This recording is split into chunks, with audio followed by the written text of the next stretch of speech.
you have to believe in the veracity and trustworthiness of dreams and hypnosis. Do you, though? Hello, welcome to Guide to the Unknown. I'm Kristen. And I'm her little brother, William. And this week we are talking about the Betty and Barney Hill UFO abduction incident. Yes. Yes, now we covered this in a previous episode, but we weren't sure whether we went over it with as fine-tooth a comb as we should have. Turns out... I think it was incredibly efficient, my coverage of this in the past. Yeah. So I looked it up. This is a very notable event. It is one of the things that put like alien abductions on the map, so to speak. It popularized them. It was one of the first like documented instances, right?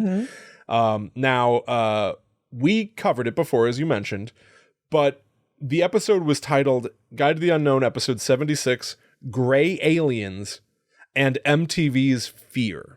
Not so easily searchable. Not easily searchable. This episode, like our early format episodes, 2 topics in one show.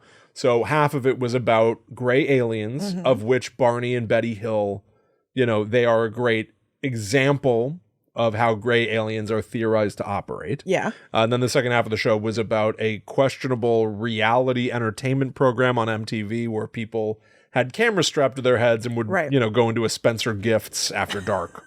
I loved doing that episode. That was so fun to research. I loved that. Whatever that episode is, I recommend it. 76. Great. So, quite frankly, I listen back and I talk about Barney and Betty Hill for about 10 minutes. Yeah. It is I cover it so efficiently and so quickly. Yeah, it's you really crazy. Get it done. Yes, I'm going to be covering similar ground, but just like any remaster or remake, what have you, there's going to be embellishments here. They're going to be, and then my story continues after where I left it off last time. Wonderful. So this is like a sequel. Yeah. To episode 76 of Guide to the Unknown. Perfect. Right. Great. So I'm going to begin here. Portsmouth, New Hampshire, where a plaque reads in a very key location, Betty and Barney Hill incident, with a little bit of the story as this plaque marks a historic location. Fun. On the night of September 19th to 20th, 1961, Portsmouth, New Hampshire couple Betty and Barney Hill experienced a close encounter with an unidentified flying object and 2 hours of lost time while driving south on Route 3 near Lincoln. They filed an official Air Force Project Blue Book report of a brightly lit cigar-shaped craft the next day, but were not public with their story until it was leaked in the Boston Traveler in 1965. Kristen, that would be 4 years later. Yes. This was the first widely reported UFO abduction report in the United States. Cool. This is an official plaque. That's a fun thing to see when you're crossing into town. It's got the seal of the state of New Hampshire at the top. This is like a government installation marking the site of an alien abduction. Cool. It looks like it was erected in 2011. It's pretty crazy, isn't it? Yeah, it's neat. I can't really think of anything. I'm sure there are other things. Like I'm sure there's like a historic location for War of the Worlds. That's what I was going to say. It reminds me of the War of the Worlds stuff. I don't know if it was like government erected that way. But when we did an episode about War of the Worlds, I went to the town that it took place in and like visited those things. And it was very cool. They have a plaque that's kind of like this. They have like a spaceship that's, you know, in a park somewhere. It's neat. I would love to go there. Yeah, it was cool. But that I almost think like Mills. Yeah. Grover's Mill or something. Yeah, I think that's right. Yeah. But even that, like that's like a historically significant location because it was art, and then it became sort of like this folklore of like people believed it and panicked. Yeah, yeah. Betty and Barney Hill, this is nothing but the story of a couple that claimed to have seen a UFO and been abducted by aliens. A highly disputed event. Right. It's been debated for decades since. I think that kind of event is pretty wild to see commemorated with a plaque put up by the state government. I think so too. I guess it just became so famous that it like put this town on the map in a way that maybe it wasn't on the map before. It's like the thing about Portsmouth. Yeah, perhaps. maybe you're right. Yeah. You're right. I did look up. I do have some. There are a lot of things I have that I didn't put in my notes, admittedly, because I discovered a few things like shortly before we started recording. Oh, okay. That I think are worth mentioning, but are going to be messy because I do not have good research on them. Just mention, please. Okay. Mention it all. I found I got a bee in my bonnet, and I decided to Google things a little bit differently. Yeah. I went on Atlas Obscura. Yeah. Do you know Atlas Obscura? Yeah, of course. I use it all the time for the show. Oh, it's fantastic. It is a tremendous resource. I've got like a coffee table book. I think my brother-in-law gave it to me. It is anytime I go somewhere, I check to see if there are any fun places to check out from Atlas Obscura. Yeah, same. It's a great resource. Yeah, they list off-kilter, notable locations to visit. So I wanted to see, like, do they have a listing for this plaque? Oh, that was a good idea. They don't. I think they do. Their website's a little weird. I think maybe they do, but to the point. Here's the kind of thing that I'm like stoked to have found. Yeah. Betty and Barney Hill Memorial in Lincoln, New Hampshire, a gas station. Perfect. And a state sign commemorating the most famous claims of extraterrestrial abduction. So check this out. This is literally a gas station. Yeah. And they have a bunch of recreations of documents and photos of UFOs. But this is where they stored them. Quote, "It's in the gas station's single unisex bathroom where the magic lies." I mean, that is where the magic happens. Exactly. Yeah, exactly. If they were doing a Cribs episode of this gas station. Everybody knows, sometimes people like take like a trip across the country, and a big part of like that story is like, oh, I had to stop at a gas station bathroom and get the key. Right. I think a lot of these trips are really about hopping from bathroom to bathroom. Oh, absolutely. You do a tour. You want to see bathrooms across the country. A bathroom crawl. So thankfully, this one has made sure that their bathroom is on theme, and evidently none of the rest of the establishment. That's so awesome. I wonder if that's just from an owner, like, I'm completely making this up, who knows, but like maybe there was a worker there who was like, oh, this is so awesome. We should theme our gas entire station place around this. And they were like, no. And they compromised on the bathroom. You can take the bathroom. Yeah. The walls inside the relatively spacious bathroom are plastered all over with articles about the hills and other alien incidents, facsimiles of official documentation, drawings of extraterrestrials, photographs, spreadsheets regarding alien encounters, and images from science fiction TV shows and movies. So it really goes hog wild in there. Although I have been telling a slight fib because I knew this. There's an update. Okay. As of 2017, no more. The bathroom was renovated and it is now painted beige. Oh, okay. And those documents, sadly, there is no memorial in the bathroom. Some of those documents instead are displayed other places in the gas station. Oh, great. Because obviously they should. Why were they? Why was it relegated all centralized? Just to the bathroom, which people famously avoid at a gas station? Exactly. Why are they grabbing all this UFO stuff? Drawings of aliens? Good for them. Good. I'm glad that they decided to scatter it throughout. Just some like extracurricular activity. I'm drawing aliens and I hang them up in the bathroom. I guess instead of having a little basket with a bunch of magazines in it, you do that. Absolutely insane.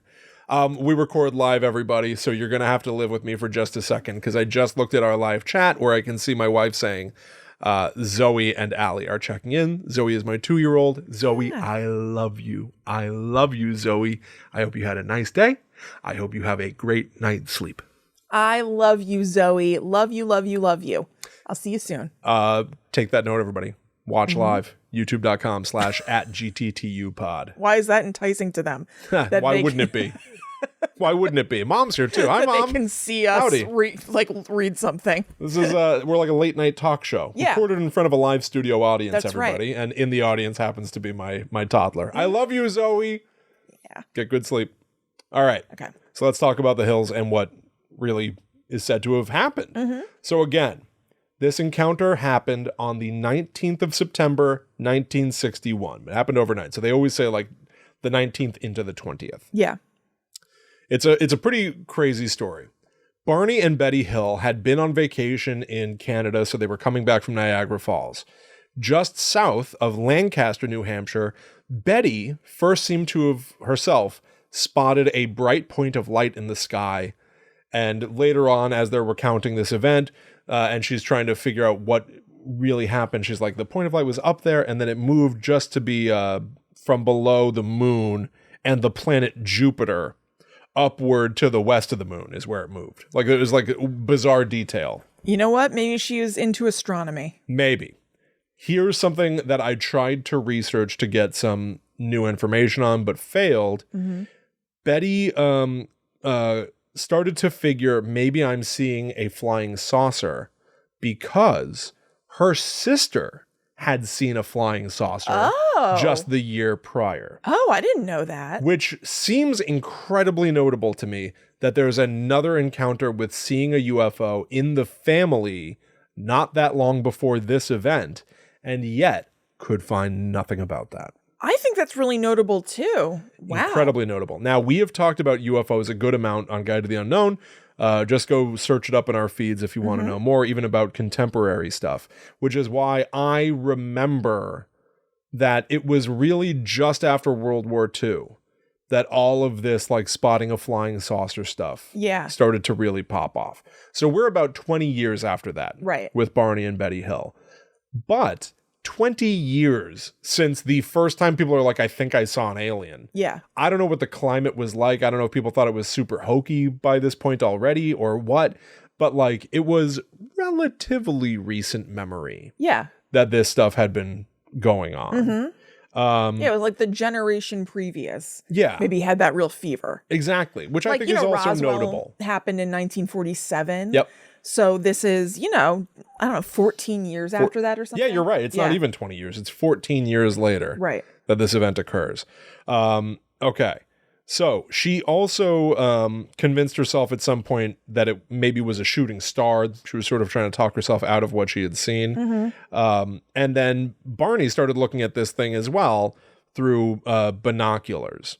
Barnoculars is his own patented brand. That's when Barney wears binoculars. He should have marketed those immediately. I know. You can see your own UFO with my Barnoculars. Yeah, what a missed opportunity. Buy them from me. He started being like, well, maybe it's an airplane, right? Like it could be traveling to Canada, where we just came from. Who's to say?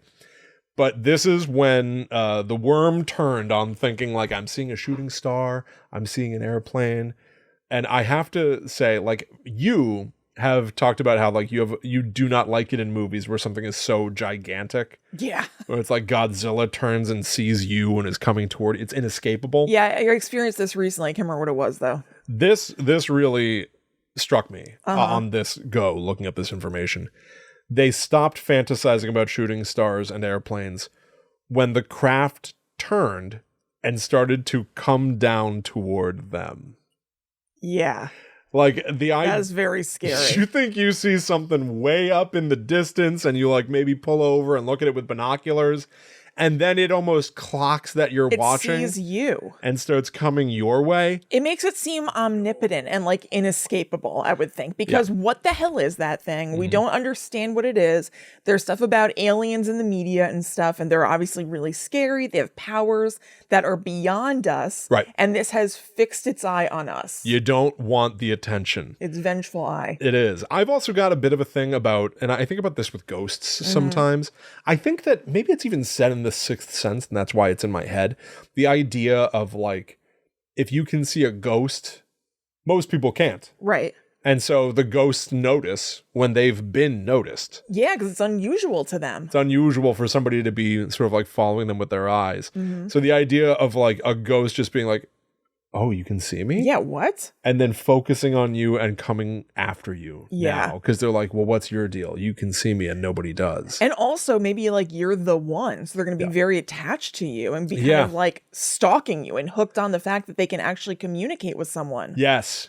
Or vengeful, no one's supposed to see me. Yeah, pissed, not liking it. Which is where I think the Jordan Peele movie Nope is kind of interesting in all of this. Yeah, when you were talking about the things, seeing them and coming after them, that was what I thought about. Yes, there is a gigantic like motif about eye contact in the Jordan Peele movie Nope, which is obviously I'll try not to spoil it. I think it's been out long enough, but I'll try to avoid it. But like there's like a whole thing in that movie about, this like a alien encounter type thing with a flying saucer. Right. And the idea that it might be something that's like as, far away as the clouds, oh, it's coming right for us. Yeah. How are you going to get away from that? I know, so scary. Did you hear, by the way, that he has 2 movies coming out in 2024? I knew he had one. There's one that's coming out in September and then one coming out in December. Ooh, I hope they're related to each other. I know. That would be pretty cool. I know. I'm very curious. That's pretty close. September, December? Yep. A good 3-month gap. Unless I'm much mistaken. Now I'm questioning myself. Unclear. Well, it would be cool. Yeah. Think about it. Think about it, Mr. Peel. I know there's a September-December thing going on. Maybe it's like September 2023 and then December 2024. Just saying, work it over in your mind. Feel free to reach out, Mr. Peel. Something to think about. We're all about this. Yes. All right. So they start driving away as this thing is descending on top of them, eventually so close that it is all they can see through their windshield. Oh my God. At what point does your denial of being like, I can get away from this, just stop? Where you're like, I may as well just put the car in park because this thing has got us. Right. Yeah, why keep up any sort of charade that I'm getting away? Yep. Here's a quote from Wikipedia. It reminded Barney of a huge pancake. Oh, okay. Okay. Wow, I'm glad you had the presence of mind to think about something pleasant I know. in that moment. Maybe he was a little hungry. Point of comparison. Yeah. He needed a snack. You know what that reminds me about? Like, just like Yeah. being Actually, a pancake. Actually. as they're driving. Yeah. Betty, you know what? Actually, Pancake, right? pancake. It's not so bad. Right? Yeah. Oh, Barney. Darn. They get sucked up into an alien Yeah. craft. So, and they do, by the way. Right. So Barney steps out of his car and approaches the object. The jig is up. They've been caught. About 8 to 11, there's a lot of people. Humanoid figures are peeking out at him from the craft's windows, just watching them. All but one walk away in unison. So now there's just one that's left behind, still watching. And Barney says that somehow it communicated with him. And he referred to this interestingly as like a transference of thought. Mm-hmm. So it almost seems like this maybe was some sort of an ESP. Yeah. A little psychic communication. Stay where you are and keep looking. Keep looking. What the Keep hell does that looking. mean? There's an interesting theme in the Barney and Betty Hill encounter, which seems like they were almost requested to witness things. I mean, literally that quote, stay where you are and keep looking. But there's also a whole thing later where they show Betty Hill a map. And she tries to remember it and then communicate it to human beings later on. They at some point, I think, gave them some sort of like a book or like a document. And they're like, you can keep that. It's almost like Only to later recant that and be like, sorry, you're not allowed to have that. As if there's like a boss that's like, did you give them? You didn't give them the book of alien you weren't supposed secrets. to do that. You have to get that back. Can you get that back? It's going to be awkward, but you got to ask for that back. I don't think I'm thinking of the right word, but it's almost like they're prophets or something. Like, what is it when somebody is given information to come back and tell other people? Like a witness, yeah. Yeah, I can't think of the word, but... Yeah, I definitely know what you mean, though. Like, you are selected to be... I mean, we talked about it last week with Moses, right? Like, go up to the burning bush and I'll give you the 10 commandments. I would not have expected that sentence to come out on this show. What? We talked about it last week with Moses. I know. Like, it makes us seem like such like edutainment or like I know. It's because we're material. Yeah. It's because we were talking about Indiana Jones. Yeah, hell yeah. Hell yeah, we were. Yeah, we were. And it slapped. We'll do it again too. Absolutely, we'll do it again. I'm gonna do it again. Go see those monkeys. Woohoo! So the beings were wearing glossy black uniforms and black caps. Okay. Which is weird. Yeah, not exactly the usual alien gray description. Yeah. So Barney, who's been witnessing this, now runs at the sight of them like lowering a ramp to come out. Running away from aliens and fetish wear. Yeah, basically. He runs back to the car in a hysterical state, telling Betty they're going to capture us. Oh, man. Which is horrific. Just the certainty of that. Right. There's nothing that we can do about it. We are about to be taken. Oh, my God. They start trying to drive away at high speeds. The craft hovers above their car, and they hear a sound, a series of beeps, buzzes. The car vibrates, and a tingling sensation passes through their body.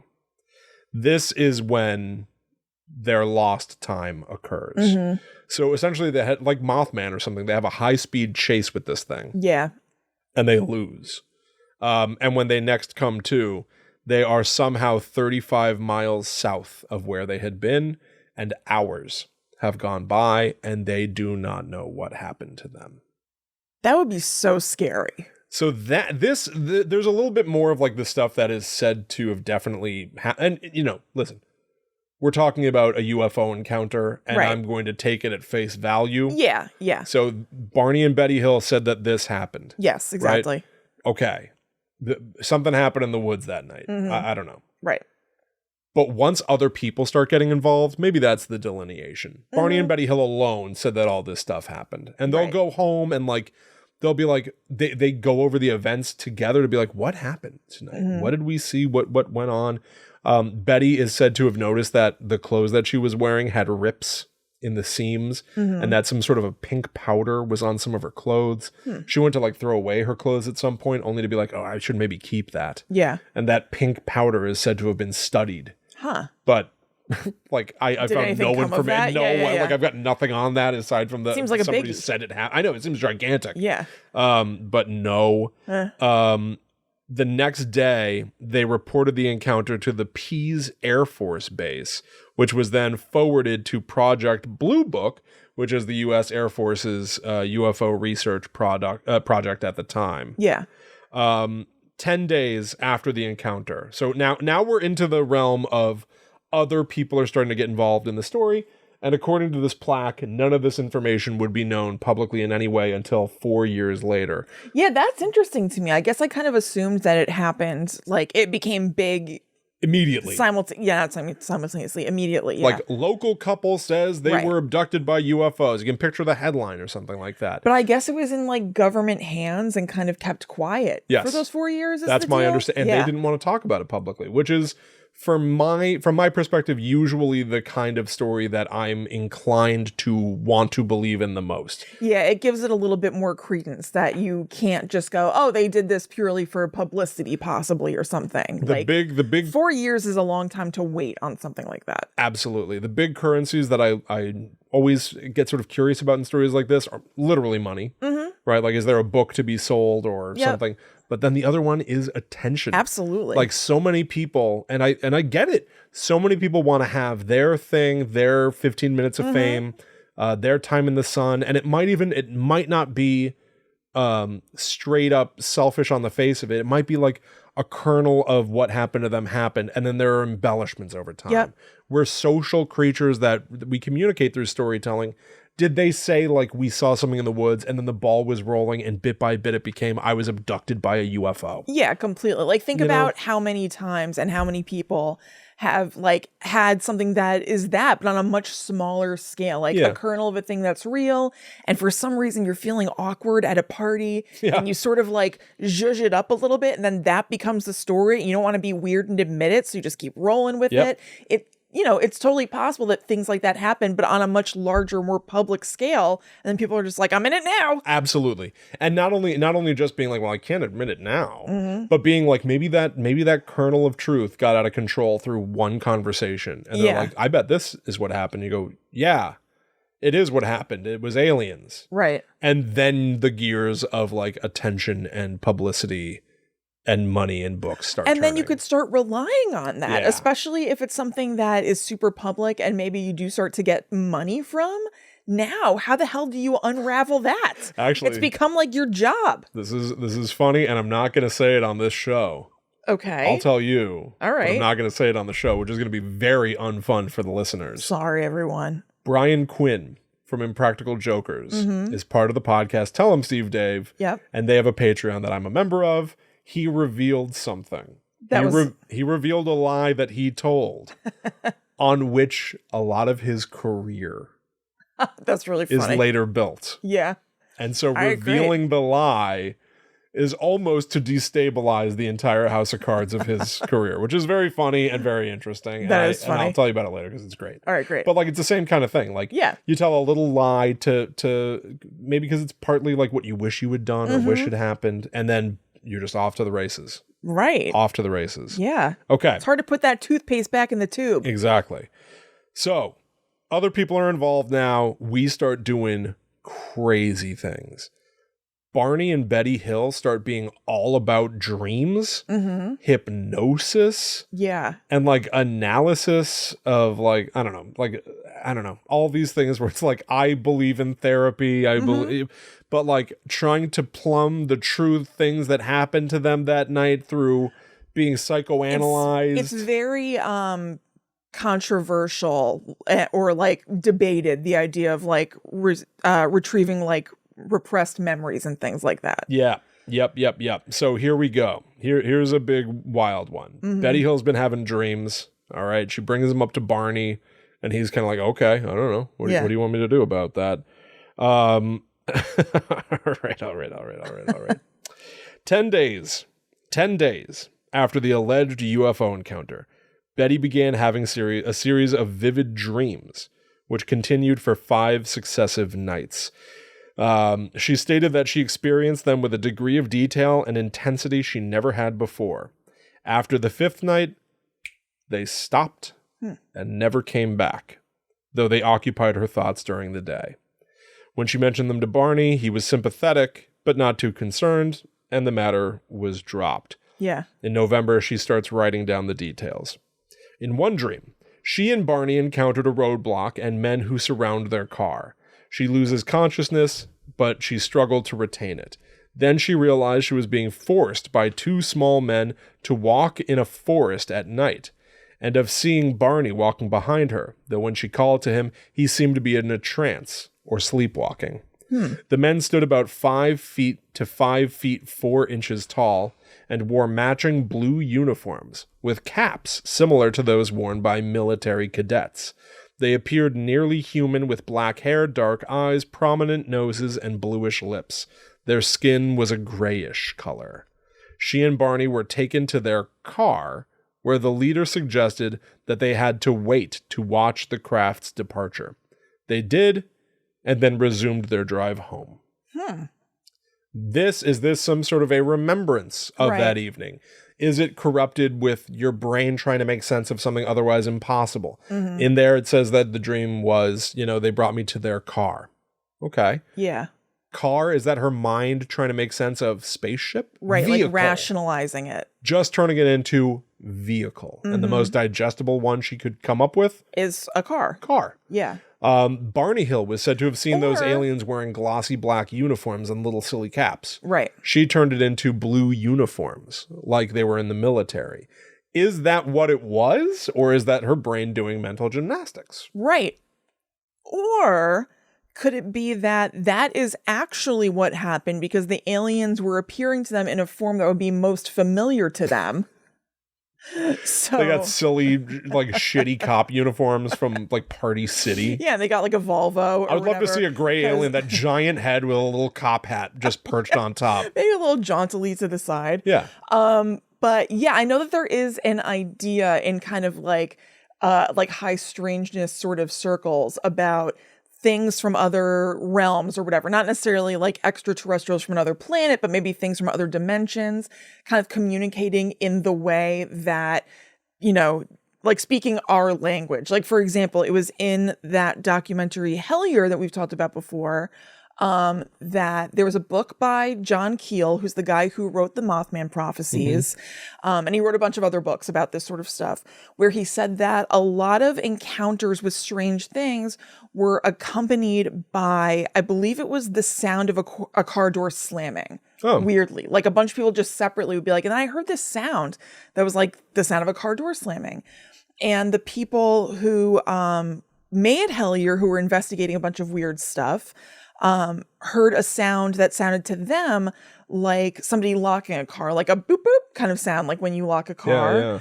And that was before they had read or remembered this thing from the John Keel book. Like then later somebody on the team was reading that, saw the thing about the car door slamming, and in a talking head kind of just like wondered, hypothesized, could this boop boop sound be an update of the car door slam sound? Like back in the day when he was writing these, which was like the 60s and 70s, locking your car didn't have that sort of sound. It sounded just like you were closing a door.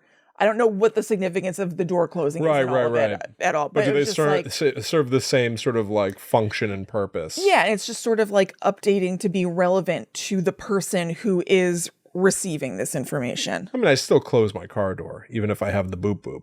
Sure, of course. Don't we all? But, just theoretically, it's just kind of an interesting idea. It is very, very interesting. But I wonder, because, she turned this into a car. And, well, now I'm making making an assumption that she turned it into a car in her mind. But yeah, it is weird. Yeah. It's very, very weird. Or they presented to her as a car initially. And because it was an alien thing, they sort of compounded it with all the alien images that we see in pop culture. And they were like, oh, it was actually a ship. And if the aliens were reading this newspaper, they're like, no, we went to all the effort to present as a car. Why are they saying that we landed in a spaceship? Yeah, exactly. Yeah, we tried to turn our sick interstellar vehicle into like a shitty Buick. Yeah, and we were wearing like sweet latex. We went through all the trouble. We had to powder up to get into it. And then she says that we're just in cop uniforms. We're looking all good and all lithe in our skin-tight black latex. We couldn't be shinier. They don't even talk about our little caps. Yeah. I put on a special hat. Come on. Yeah, man, my mind is like going in a million directions now. That's interesting, that car thing. It's fun to think about. So let's get into hypnosis now. Let's. I found this out, and I thought this was notable as well. When the Hills started talking to the Air Force, they requested to be hypnotized. Yeah, I knew there was something going on with hypnosis and them. That's a thing. Oh, big time. Yeah. Big, big, big time. Did they like semi-put it on the map as in like getting regressed memories from hypnosis? Oh, I don't know. I don't know about that. But I do know that they were separately hypnotized and asked questions by an individual. And then their sort of like under hypnosis stories seem to corroborate each other. Widely disputed. And the reason I brought up them initially requesting to be hypnotized, when they went to the Air Force, they talked to Captain Ben H. Sweat. Okay. They asked him about hypnosis. He cautioned them against it, saying essentially that it's not reliable. And if you are being hypnotized by somebody that's not like, trained to do that sort of thing, it's going to be worthless or but like. Yeah, I mean, like people aren't going to take it seriously. Yes. It's like a polygraph test is now kind of, I would think. Totally. Yeah. And so, but like I found that like super duper interesting that like they wanted to be hypnotized and they were told like that's going to be worthless. Like do not do that. Yeah. And yet they still like went for it. I could see it, again, just assuming that all this is real, I could see a desperation to like, if it might work, I know. Let's give it a shot. I know. And this is where I also like ride this like skeptic line in my head as well, where it's like the two of them the day after this, like there's a moment where it's described that like when they're home, they sort of keep going over the events together. Now this could be, and I really can see this play out two different ways, like watching Clue or something. Yeah. You see the same event through two different lenses.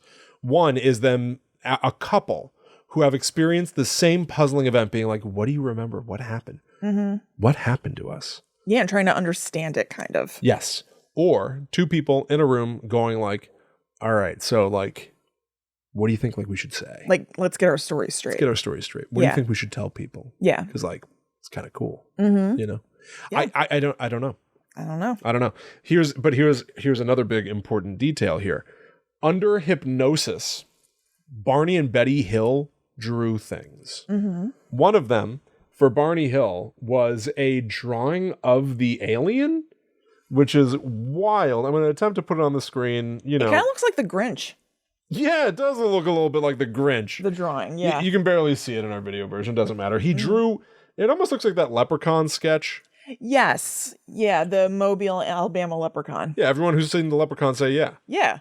So he drew like like an almond-shaped head, so a little hat on its head. The eyes, they look like Venom from the movies. Like the eyes are super long.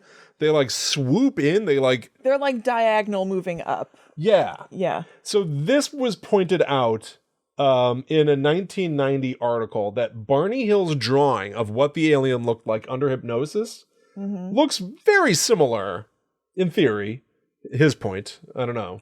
I actually don't find it that similar. I agree. Yeah. But there's more to it than just how they look. Yeah. There was a show that aired called The Outer Limits. And they showed aliens which themselves seem to have like very long eyes. Right. Right? Now it's not just does the drawing look like the image from the TV show, here's what is significant. And it's a quote, I think, from somebody's report. There was a TV show, a person familiar. What's that? Oh, I thought maybe that was what you're looking for. Sorry. Oh, no. So the resemblance is interesting, but Barney first described and drew the, quote, wraparound eyes during the hypnosis session dated February 22nd, 1964. This show aired 12 days earlier. Yeah. So people are saying, like, it almost like just being like, was it had they been, like, whether or not they experienced this abduction event is like one thing. Right. Everything that comes after, dreams and hypnosis, is a whole different animal, right? Absolutely. Like, to believe everything about the Betty and Barney Hill incident, you have to not only believe in UFOs and aliens who abduct you, and like, there's also discussions of them like studying Betty and Barney Hill. A very frightening description from Barney Hill about the alien. All he can remember is eyes pushing against his eyes. Oh, God. Like they're face to face and eyeballs are pressing against him, which could be, again, under hypnosis, an interpretation of everybody was studying me. Right. Is it literally eyes pressing against you, or is it a manifestation of people watching you closely? Right. So you have to not only be able to believe all that, you have to believe in the veracity and trustworthiness of dreams and hypnosis. Do you, though? I don't know, because they are two separate things. There is the event itself, and then there's the, dream work and hypnosis and everything. Yeah. But there was an account that they gave to, I guess, Project Blue Book that existed without all of those extra things, I would think, right? So Presumably. I would imagine that somebody could hang their hat on that account just straight up of the incident without having to believe all the other stuff that's kind of out there.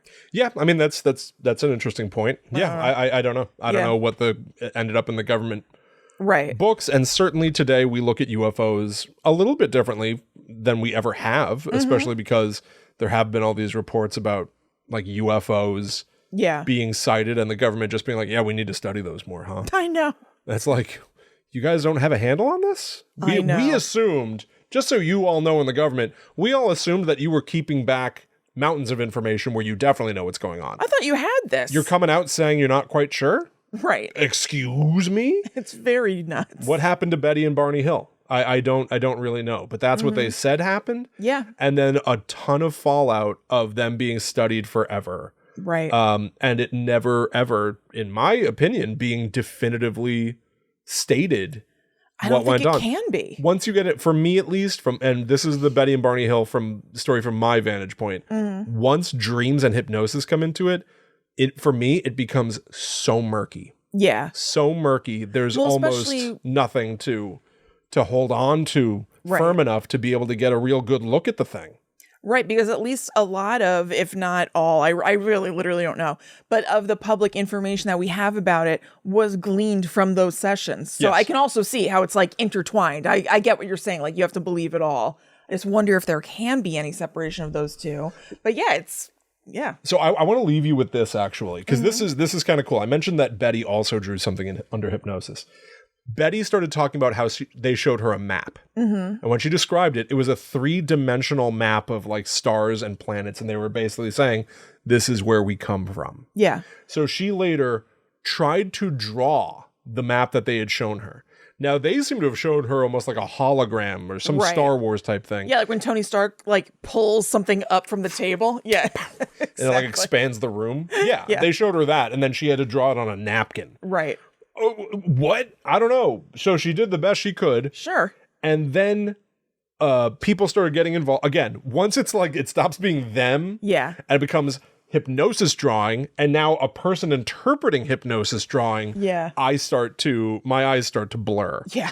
So a person started to investigate that map, Marjorie Fish. And she determined that the map drawn by Betty Hill resembled an area of stars in the night sky, Zeta Reticuli.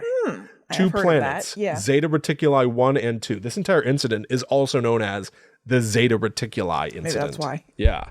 So she goes, no, that map under hypnosis, it's a real place. Yeah. Is this where they were from? Interesting. So I'm going to leave you with maybe the most awesome source. This is the thing that I found shortly before we started recording that I think begs a closer look, but it's almost just like pure entertainment. Yeah. There's a magazine called Astronomy, straight up astronomy. You've probably seen it at your Barnes & Noble. Probably.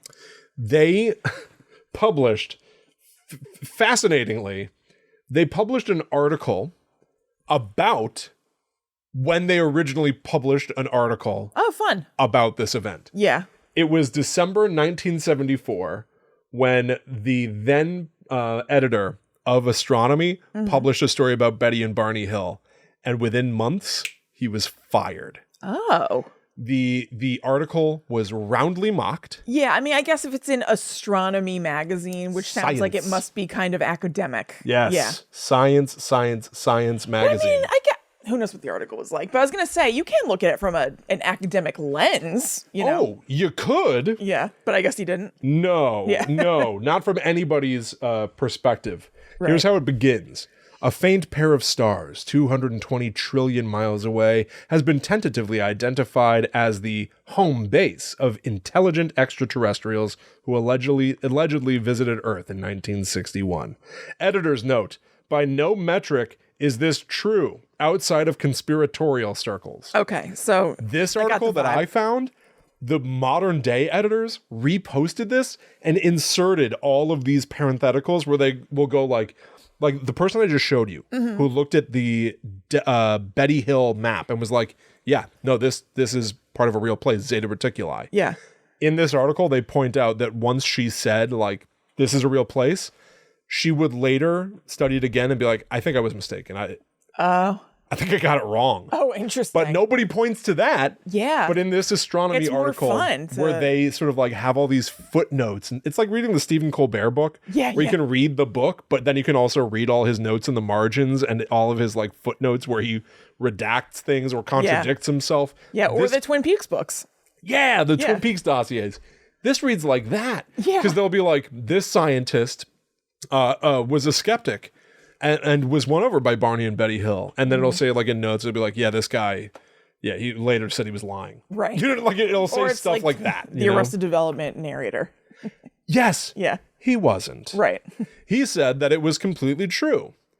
It He wasn't. didn't. Yeah, whatever. Exactly. Yeah, it's totally like that. It's super fun. But That to is me, fun. where the true joy of it lies, like everything else, is like something happened somewhere. Yes. And then everyone's been talking about it Yep. to this day. Yeah. And no one has any idea. But the government put a plaque where it happened. Right. Hell yeah. I mean, it is of significance, whether it's something that actually happened or not. It's Yep. a significant event for this town. So, Significant to me. yeah, me too. We've been here talking about it. Come on. Clearly we care. You know how else it's significant to, Will? Ooh. Ryan Sprague Oh, come on. from Somewhere in the Skies. Come on. Come on. So, if you don't know about Somewhere in the Skies, it is an awesome podcast. I dare say that Ryan Sprague is an awesome resource. You've for talked this sort about of Ryan stuff. Sprague quite a bit. Yes, I have. Because if I have a question about this sort of stuff, I'll shoot right on over to his Twitter because he might have a comment Yeah. that helps me parse it out or whatever. And we want to make sure that you know his story. Yes. It all started when Ryan Sprague saw a UFO as a child, and he's been searching for answers ever since. And he wants you to continue the search with him on the Somewhere in the Skies podcast.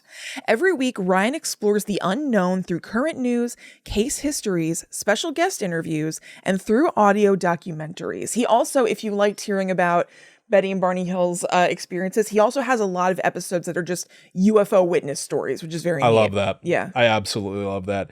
I also think it's cool that like you've essentially made contact with somebody that you have turned to as a voice of Yeah. information and clarity. And he's got a podcast that we can rep. I know. Hell He yeah. knows his stuff, and I don't. So, turn over to him. So, want to hear about a Harvard professor who has studied several interstellar objects that he believes could be extraterrestrial vehicles? How about an in-depth discussion with the former head of the secret Pentagon UFO program? Did our Flag Means Death's very own Rhys Darby's have a brush with the unknown? or want to know what it was like for Reggie Watts to ask 2 former U.S. presidents about UFOs and alien life? All of these questions can be answered with yes. Yes. Reggie Watts asked 2. Which ones do you think it was? I'm going to say Jimmy Carter and Taft, the ghost of Taft. Was he still stuck in the bathtub when he asked him? Yes. Yeah, that's how he could ask. Please get me out. Yeah, we'll talk about it afterward. I'll get you out of the tub after you tell me about aliens, Taft. What's going on? These are just a few of the guests you'll hear from. Or do you have a UFO story you'd like to share?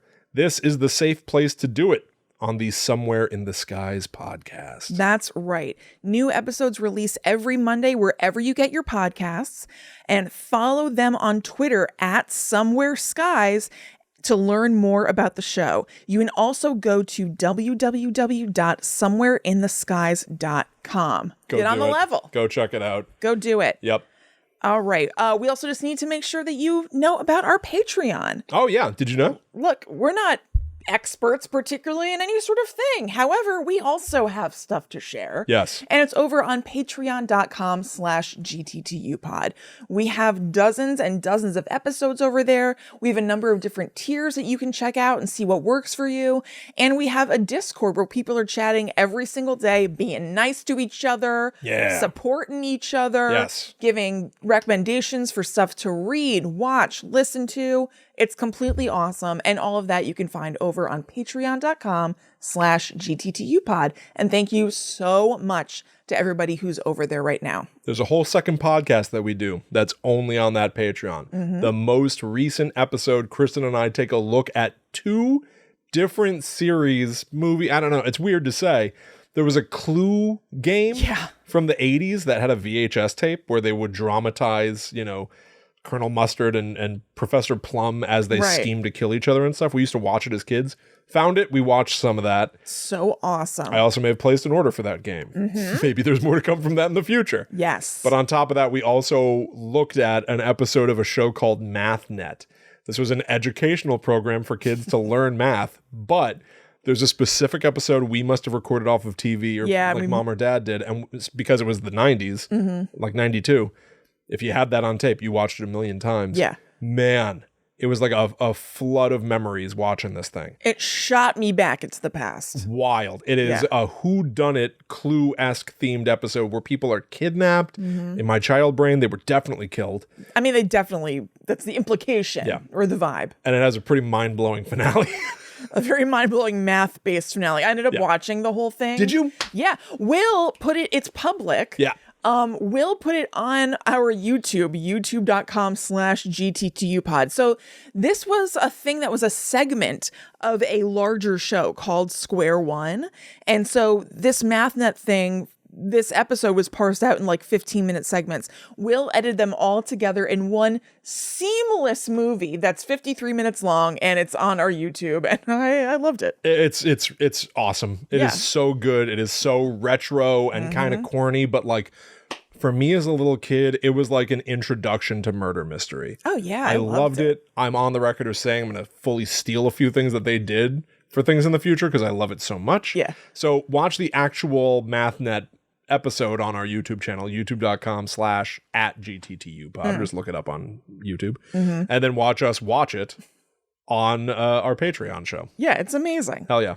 All right, so let's jump into some current events, William, that partially spurred us on to do this episode because we were about to record, I guess, last week. And I saw a headline that said, like, head of Pentagon says alien mothership may be sending pods down to Earth. And I was like, what? Excuse me? So I tried looking it up, but we were about to start, so I just had to like compartmentalize it. But I looked it up now, and even before the episode started, we were like, it can't be that big a deal or else everybody would be completely freaking out. When Kristen said this to me before we were going to record, and I was like, I don't hear like screaming upstairs. Like, I don't know. I feel like somehow, and again, if the world's not the way it used to be. Yeah. I know. There's a funny thing. I don't think anyone's talking about this, but they should be. In Scream 6, no spoilers, there are multiple scenes where they go like, oh my God, guys, look. And they gesture to the TV where some guy is being like, I'm standing here where Ghostface attacked people. It's like, Are we supposed to believe these friends were watching the news together? What's going on? That's totally true. Yeah, it's so funny. It is the funniest. I assume that anchor is somebody. Yeah. To someone. It is very funny whenever they cut to this man. Multiple times in the movie. Hello again. It's me again. They always watch me. They binge watch my news reports. Yeah, right.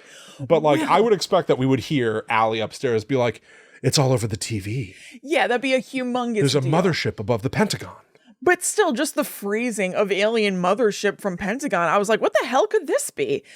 So I've looked it up since then, and here's the deal. It's that they said that it is possible. And just literally, it doesn't even mean maybe it's happening. They meant it is physically Technically possible. Yeah, right. Exactly. So this was in a draft of a report that was drawn up by Sean Kirkpatrick, who is heading up the look into UFOs for the Department of Defense as the director of the All-Domain Anomaly Resolution Office, which I guess is the less cool Project Blue Book that is public now. That stinks. They need Project Blue Book is so much cooler. Project Bluebeard. Project Bluebeard. Looking into old ship pirates and true. UFOs, baby. Splashing some blood on an egg. Isn't that one of the things that happened in Bluebeard? Probably. I think that I think there was a room or something that one of the wives went into and had an egg in it, and then he killed her and blood got on it. It's a formative memory from my childhood. Really? I don't know anything about it. Yeah. Say the name of the organization again, if you don't mind.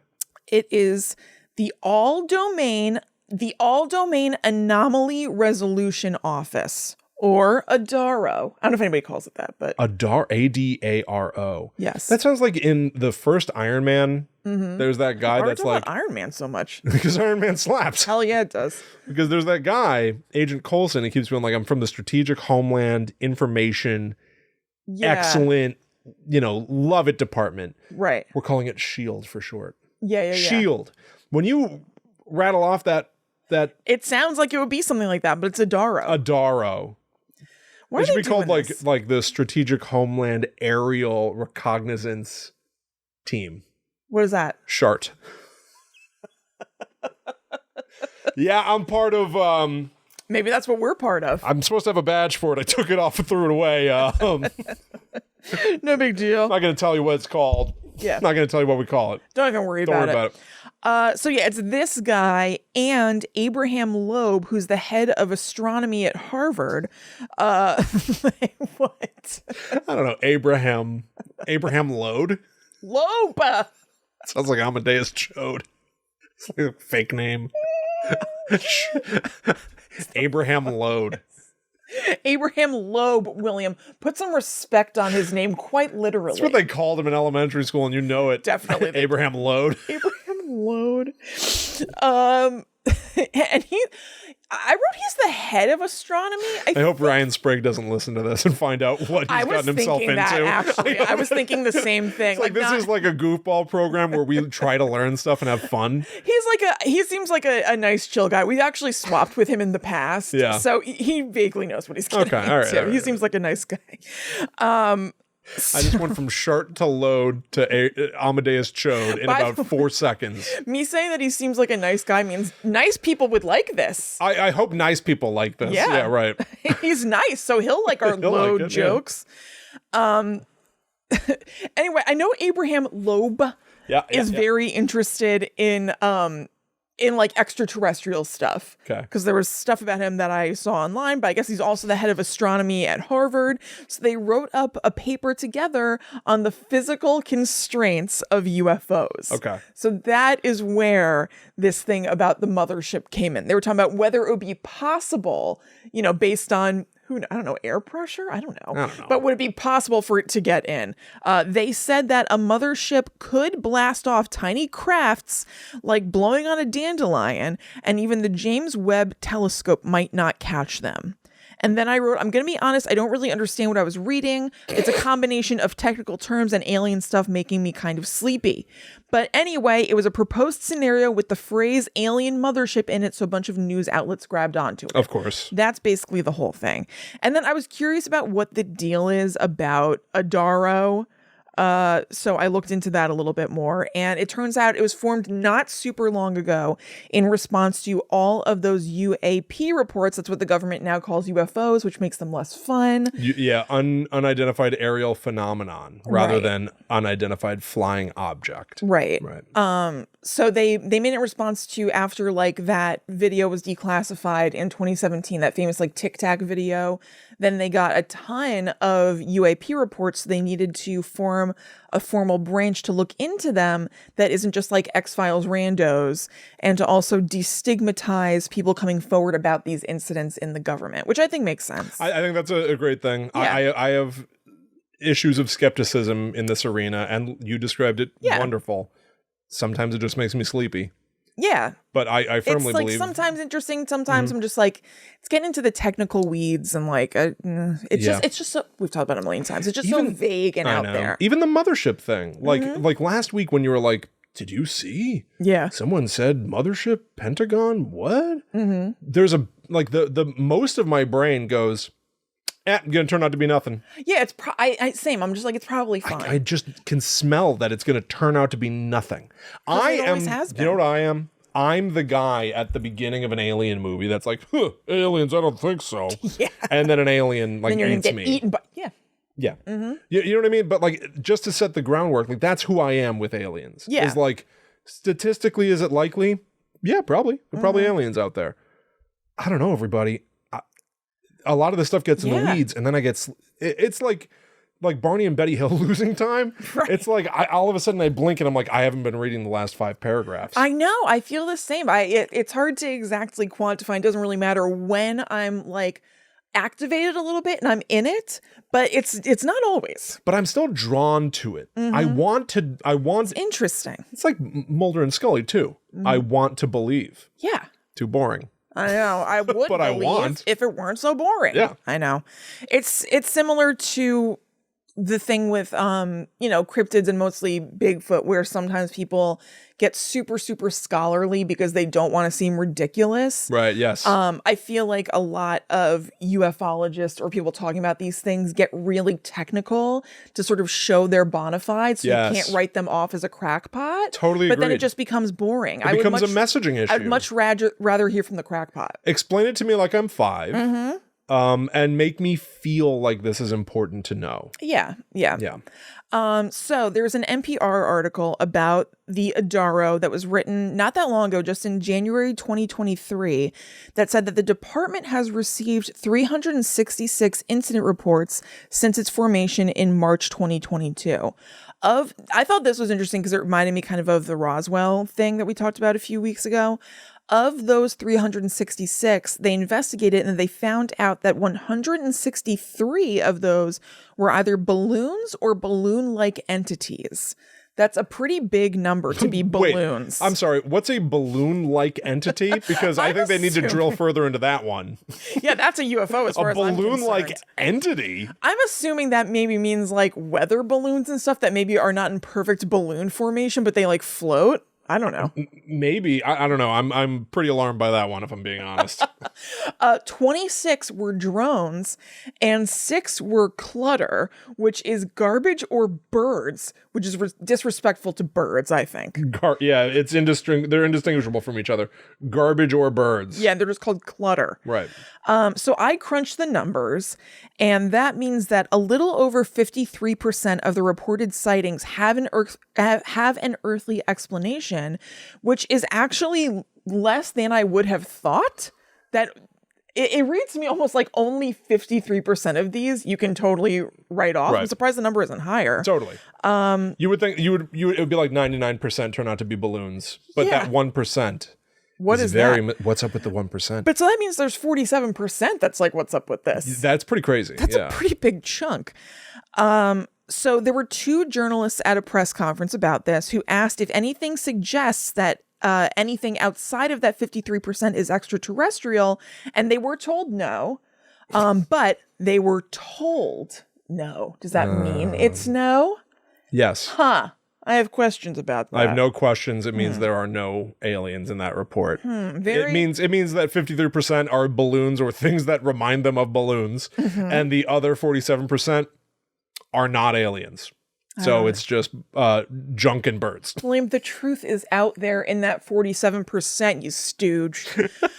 So the NPR article ends with, I thought this was kind of fun, quote, "In a passage that might tantalize or simply annoy UFO enthusiasts, the new report states, quote, additional information is provided in the classified version of this report." Yeah, great. Yeah, a cliffhanger at the end of your report. Yeah. That's basically the equivalent of being like, sign up for Patreon to see the rest of it. Become an agent to see the confidential version. Basically. Right? Yeah. So they're like, yeah, it's like mostly balloons. Sure, theoretically, an alien mothership could come. There's some more stuff, though, that you can't know about. So anyway. You can't say. Yeah, sorry. It's on my OnlyFans. Yeah. Kristen, OnlyFeds. Oh, that's a shirt. It's on my OnlyFeds. That's a shirt. The confidential report about dirt and birds. Right. And balloon-like entities. Right. That seems like that's like an SCP entry. Like, yeah, the balloon-like entity. It has all the physics of a balloon, and yet somehow it's alive. And yet it's not. Yeah, it's not a balloon. I know, it's very weird. Despite everything your senses tell you, that's not a balloon.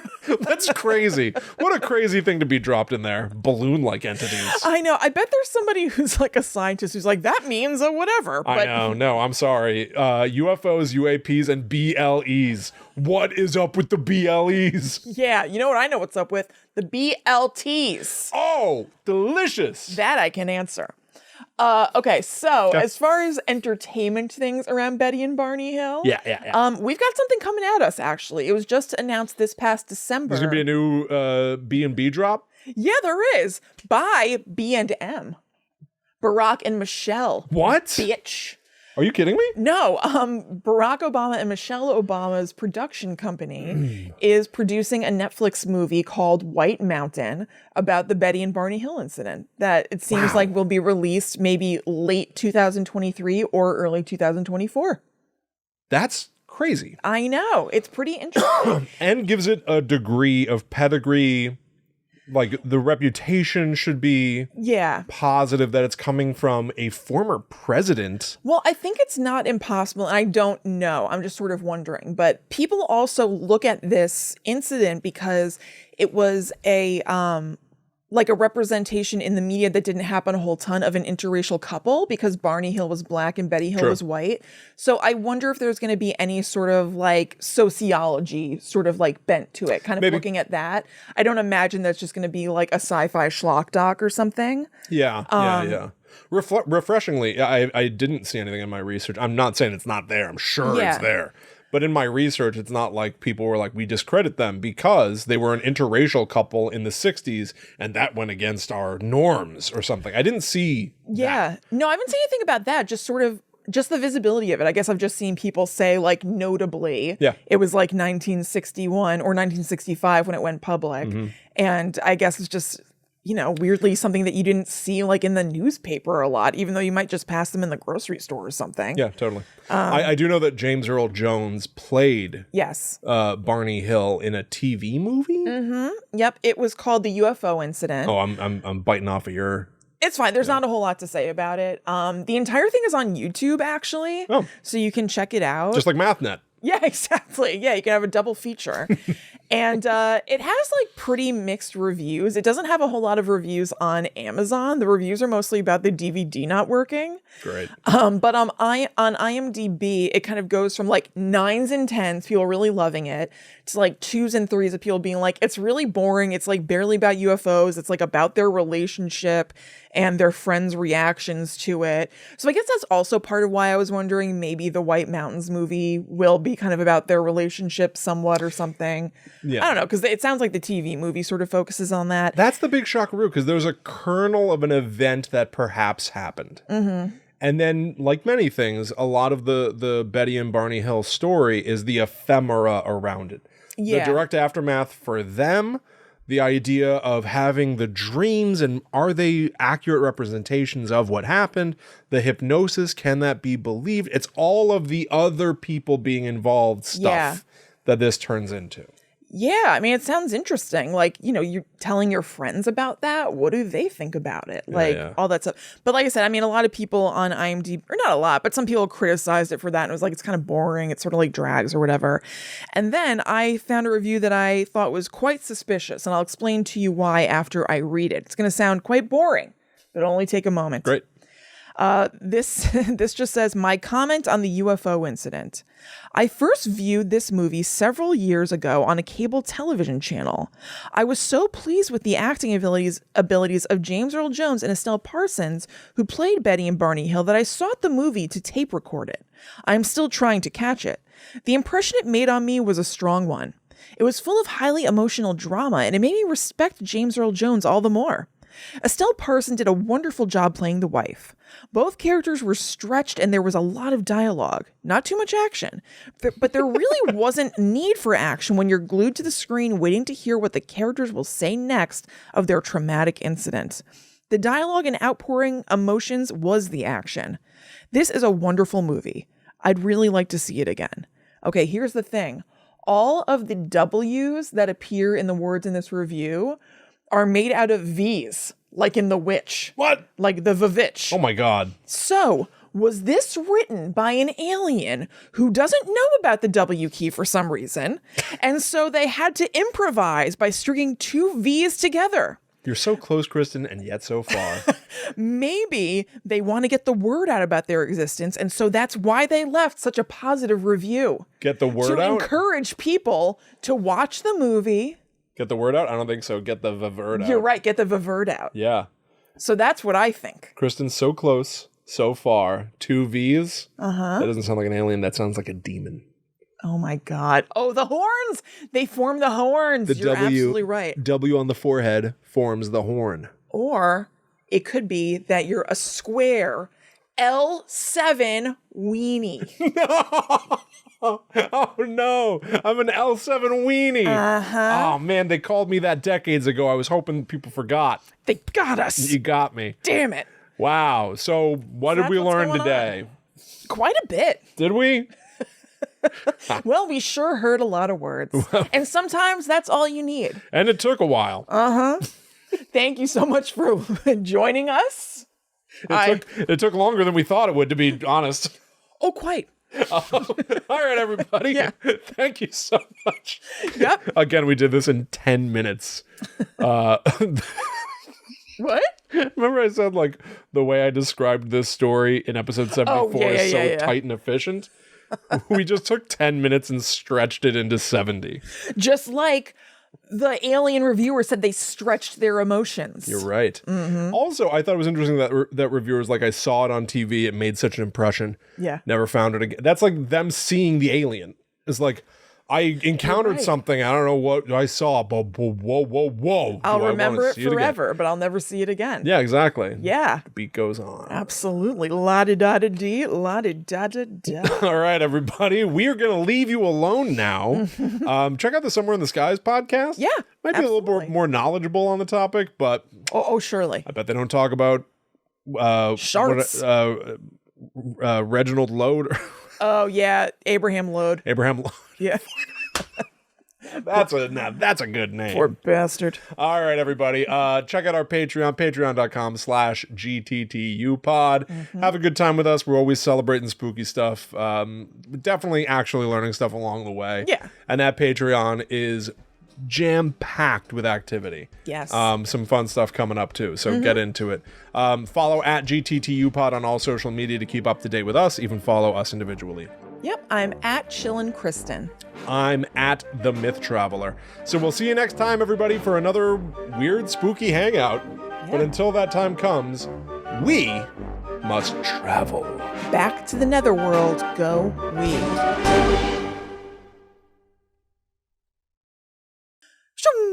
Off to Zeta Reticuli, no doubt.